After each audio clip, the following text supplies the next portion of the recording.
cold sweats. My heart beating fast, dreams so realistic. Cops are killing us because we black. Modern day lynching. Murdered in cold blood, young and playing on the playground, laid down, no love. Turned on the news and seen the same that I was dreaming. Now it got me questioning if I was even sleeping. They yelling, Black Lives Matter, the black blood splatter. 3/5 Yeah, welcome to Lost in Translation, the podcast. I'm your host, King Judah. This is episode number 2. If you haven't listened to episode number 1, go ahead and check it out. This podcast is available on SoundCloud.com/Lost in Translation podcast. You can also find it on YouTube. Just search Lost in Translation podcast. I'd like to thank you for listening. On this episode, I want to dive into what people like to popularly call black on black crime. This is crazy, man, how often I hear the term black on black crime. It's like it's being normalized. It's like, with that being said, like, black people are being criminalized just by the color of their skin, just because they have a higher amount of melanin in their skin. They become a criminal. And it's just crazy nowadays how often I'm hearing that rebuttal of black on black crime being used when it comes to discussing police brutality and things such as that from other melanated people. Like, as a rebuttal, why would you bring up black on black crime? Yes, black on black crime happens. Like, it's not a new phenomenon. But why name it black on black crime? It's just crime. Crime happens everywhere. Violence happens everywhere. But we could dive into black on black crime. Like, to me, I think slavery and what happened in slavery with us losing our identity and our nationality basically led to us losing love for one another.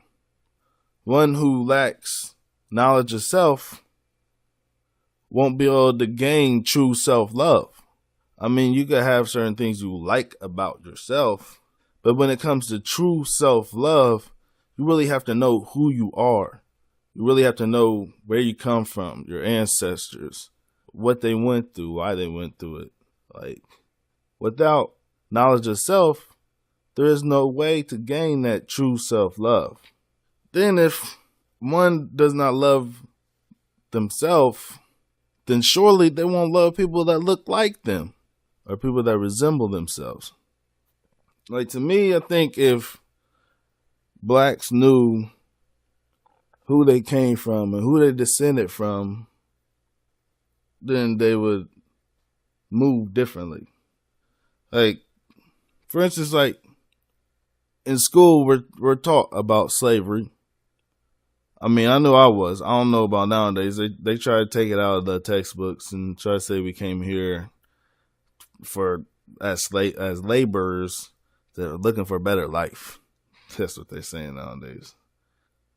All we was taught was slavery. We descended from slaves, and they call these people savages.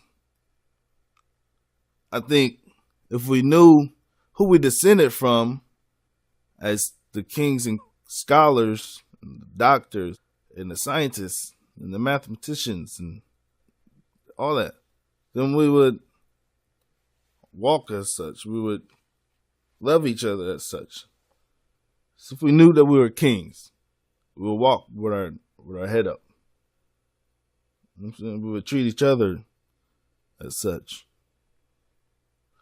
On another end, when it comes to black on black crime, like, it's usually the people that are closer to you that you're going to get into altercations with.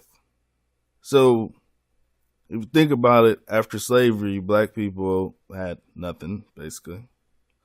And of course, the government was not going to be handing out black people loans, home loans and such, so they get housing. So what happened was blacks ended up in the ghettos and the hoods of America. With that also came poverty. And with poverty, you're going to have people that are hungry. When you're hungry, you'll basically do anything to eat. There's a book called The Color of Law, where the author, Richard Rothstein, details how federal housing policies in the 40s and 50s mandated segregation and undermined the ability of black families to own homes and build wealth. This practice is called housing segregation, where blacks and other minorities are denied equal access to housing through the process of misinformation, denial of financing services, and racial steering.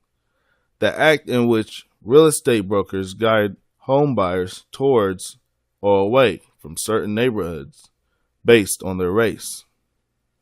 Key legislation include the National Housing Act of 1934, the Housing Act of 1937, the GI Bill of 1944, and the Fair Housing Policy in 1968, and others to follow.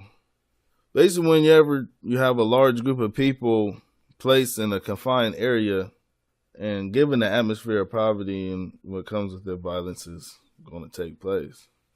Therefore, you're going to have your black on black crime, air quotes. I want to get back to what I was speaking on a minute ago, talking about our identity. Our identity was stripped away from us during slavery, and it left us with no heritage, no history, or no knowledge of who we are, or who we came from. Like, even from taking our names away did a lot of damage. I want to go in the script. What the scripture says about us as a nation. Talking about so-called Negroes, also so-called Hispanics. 1 Peter 2:9 says, "Ye are a chosen generation, a royal priesthood, a holy nation, a peculiar people, that ye should show forth the praises of him who hath called you out of darkness into his marvelous light."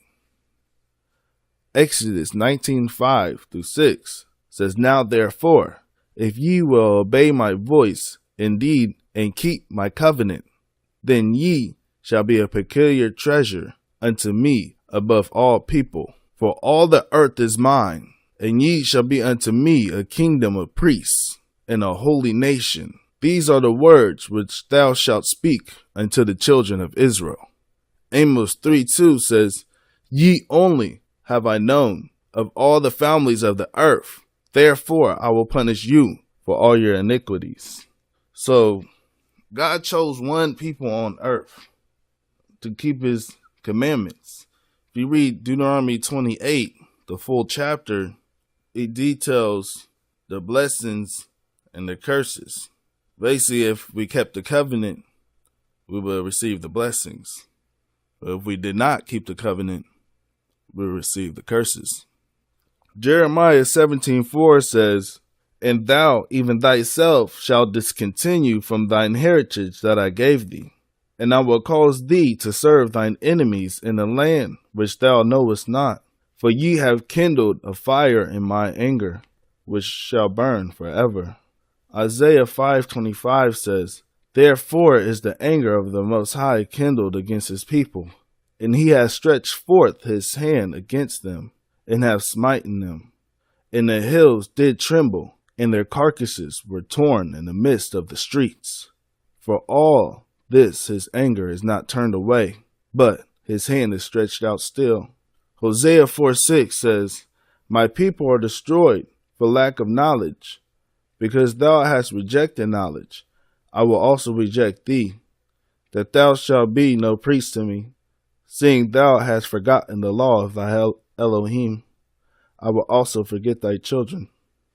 2 Chronicles 7:14 says, "If my people which are called by my name shall humble themselves and pray, and seek my face, and turn from their wicked ways, then will I hear from heaven, and will forgive their sin, and will heal their land." So basically, God's saying is, We gotta turn back to God. We want to fix black on black crime. We gotta turn back to the laws of the Most High. Then we won't be out here killing each other, because everybody knows the law. Thou shalt not kill. If we did this, things would change. Until then, we're going to have this violence. We're gonna have, look at the land. Look at America. America is nothing but destruction. They're turning everyone away from the Most High. We are royalty, blessed with the essence. You're more than a black man. You're a king. Yeah. You're more than a black woman. Thanks for listening to Lost in Translation, the podcast. You're more than everything they call you. You're more than a black man. This is episode number 2. More than a black woman. Just a little discussion on black crime.